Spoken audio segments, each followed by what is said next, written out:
I first heard the noise while stumbling off an early evening bus in Arbeitsplatz. The second time was when finishing some papers I had brought from work a few hours later. It wasn't disturbing. On a scale of pain, it was perhaps an annoying itch, no more, and registering only because I recalled it from earlier, a dull iron clang, distant. But it was methodical. It sounded 3 times, paused, and repeated. The next morning I was busying across Arbeitsplatz when the noise came again, louder, I thought, with the same adamant rhythm. I glanced around me, judging if others were hearing it, but it was a blustery morning, and the city's commuters were focused on crossing and recrossing or waiting, each huddled into his and her own private focus. But I paused, turning to work out the source of the noise. An intersection of 3 main roads, Arbeitsplatz is a busy hub, especially when the city is shrugging to and from work.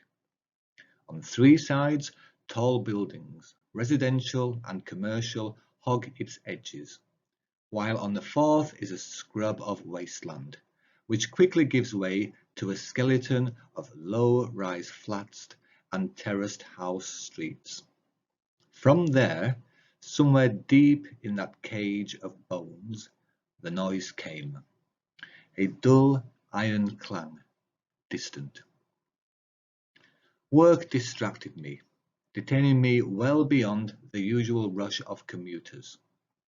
So it wasn't until early evening that I was at Arbeitsplatz once more, jockeying from a bus onto scuffed twilight pavements. And I heard it immediately, a dull iron clang, distant, then repeated over and over.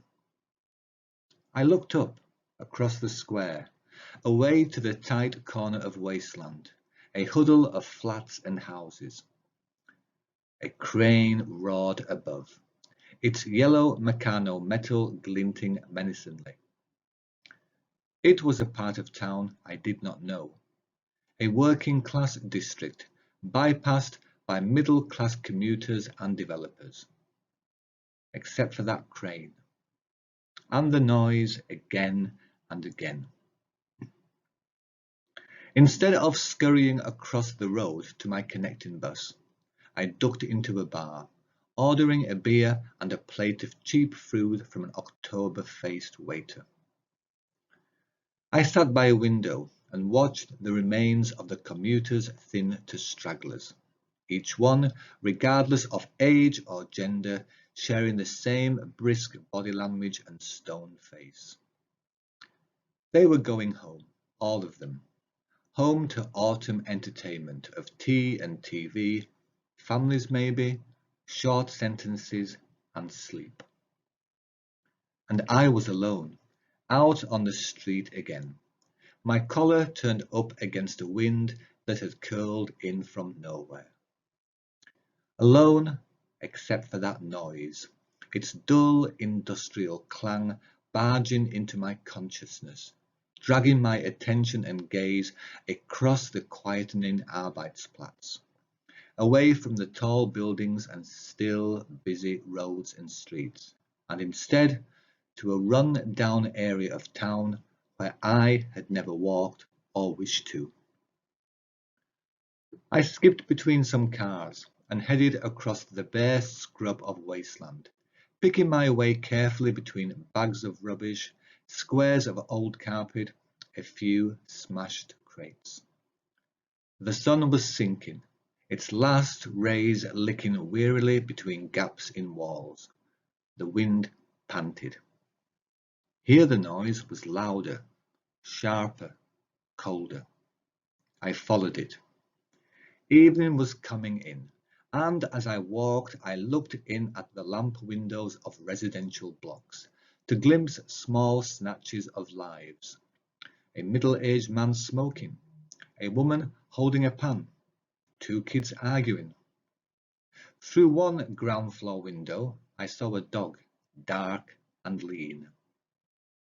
And further, a kid's playground was past, its rusted angles and chains suggesting industry rather than enjoyment.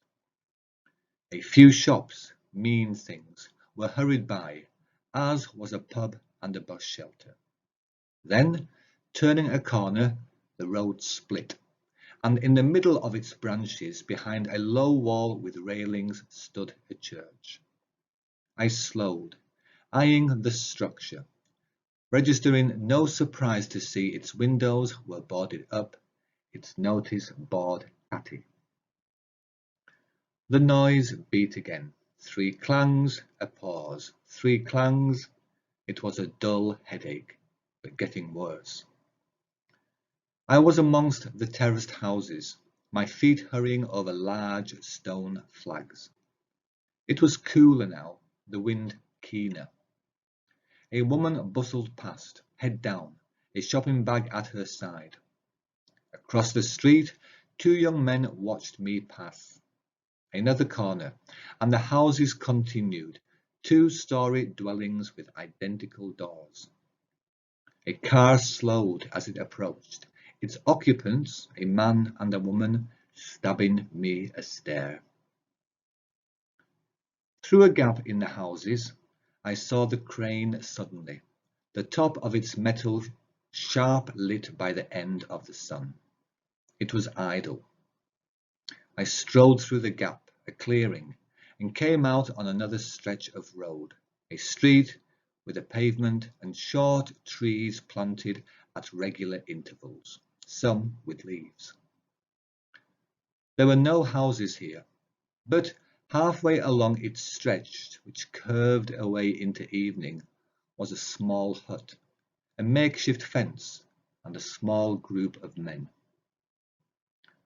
3 dogs sloped by, dark and lean, the last of them pausing to scratch at the base of one of the dull trees bordering the street before hurrying to rejoin its mates. I studied the men. There were 3, 2 of them leaning on road tools, the third staring into a hole in the road. The noise was at its fullest now, each slam of metal echoing into its successor. I approached the workers, and they glanced in my direction, uninterested, it seemed, by my appearance. I nodded at the 2 with tools. They shrugged. "What is it?" I said. "We don't know what it is," replied one of the men. He straightened, glanced up at the sky.